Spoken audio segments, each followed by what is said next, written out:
നമസ്കാരം, ജന്മഭൂമിയിലേക്ക് സ്വാഗതം. മഹാവികാസ് അഘാഡി സ്ഥാനാർത്ഥിക്കായി തിരഞ്ഞെടുപ്പ് പ്രചരണത്തിനിറങ്ങി മുംബൈയിൽ ഭീകരാക്രമണം നടത്തിയ കേസിലെ പ്രതി 1993 മുംബൈ നഗരത്തിൽ ബോംബ് സ്ഫോടനം നടത്തിയ കേസിലെ പ്രതി ഇബ്രാഹിം മൂസയാണ് തിരഞ്ഞെടുപ്പ് പ്രചരണത്തിന് ചുക്കാൻ പിടിക്കുന്നത്. മുംബൈ നോർത്ത് വെസ്റ്റ് ലോക്സഭാ സീറ്റിലെ സ്ഥാനാർത്ഥി അമോൾ കീർത്തികാരിന് വേണ്ടിയാണ് ഇബ്രാഹിം പ്രചരണത്തിന് ഇറങ്ങുന്നത്. കഴിഞ്ഞ ദിവസങ്ങളിലായാണ് ഇബ്രാഹിം തിരഞ്ഞെടുപ്പ് പ്രചരണത്തിന് ഇറങ്ങിയത്. സ്ഥാനാർത്ഥിക്കൊപ്പം വോട്ട് തേടുന്ന ഇബ്രാഹിമിന്റെ ദൃശ്യങ്ങൾ പുറത്തു വന്നിരുന്നു. ഇതോടെയാണ് സംഭവം പുറത്തറിഞ്ഞത്. ഇയാൾക്കൊപ്പം കോൺഗ്രസിന്റെ മറ്റ് പ്രാദേശിക നേതാക്കളും ഉണ്ടായിരുന്നു. സംഭവത്തിന്റെ ദൃശ്യങ്ങൾ പുറത്തു വന്നതോടെ സഖ്യത്തിനെതിരെ രൂക്ഷ വിമർശനമാണ് ഉയരുന്നത്. വീഡിയോ പുറത്തു വന്നതിന് പിന്നാലെ വിമർശനവുമായി BJP MLA അമിത് സാത്മം രംഗത്തെത്തി. കഴിഞ്ഞ ദിവസം മഹാവികാസ് അഘാഡി സ്ഥാനാർത്ഥി അമോൾ കൃതികാറിന്റെ വേണ്ടി ഇബ്രാഹിം പ്രചരണത്തിനിറങ്ങിയിരിക്കുകയാണ് എന്ന് നമ്മൾ എല്ലാവരും കണ്ടു. ഇതിൽ നിന്നും ഒരു കാര്യം വ്യക്തമാണ്.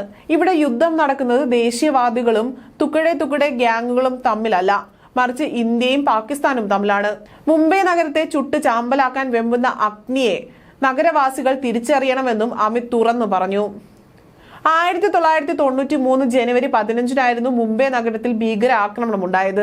അന്ന് ബോളിവുഡ് നടൻ സഞ്ജയ് ദത്തിന്റെ വീടിന് പുറത്ത് ആയുധശേഖരങ്ങൾ കൊണ്ടിട്ടത് ഇബ്രാഹിമാണ്. അന്ന് ഇബ്രാഹിമും സംഘവും നടത്തിയ ഭീകരാക്രമണത്തിൽ 257 പേരാണ് കൊല്ലപ്പെട്ടത്. 700ഓളം പേർക്ക് പരിക്കേൽക്കുകയും ചെയ്തു. അധികാരത്തിനു വേണ്ടി കോൺഗ്രസ് ഉൾപ്പെട്ടിരിക്കുന്ന ഇന്ത്യ സഖ്യ കക്ഷികൾ എന്തും ചെയ്യുമെന്ന് ഇതോടുകൂടി വ്യക്തമാകുകയാണ്.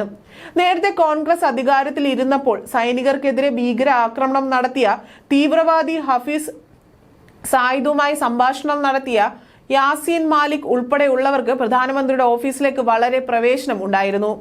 BJP അധികാരത്തിൽ വന്നതോടെ ഇത്തരത്തിലുള്ള നികൃഷ്ട ജന്മങ്ങളെ എടുത്ത് ജയിലിലിടാൻ തുടങ്ങിയത്. എന്നാൽ ഞങ്ങൾ അധികാരത്തിൽ വരികയാണെങ്കിൽ ഈ പറഞ്ഞ കാര്യങ്ങളൊക്കെ വീണ്ടും ആവർത്തിക്കുമെന്ന് വ്യക്തമാക്കുന്ന നടപടിയാണ് തീവ്രവാദിയെ തന്നെ തിരഞ്ഞെടുപ്പ് പ്രചരണത്തിന് ഇറക്കിയതിലൂടെ കോൺഗ്രസും സഖ്യകക്ഷികളും തുറന്നു പറഞ്ഞിരിക്കുന്നത്.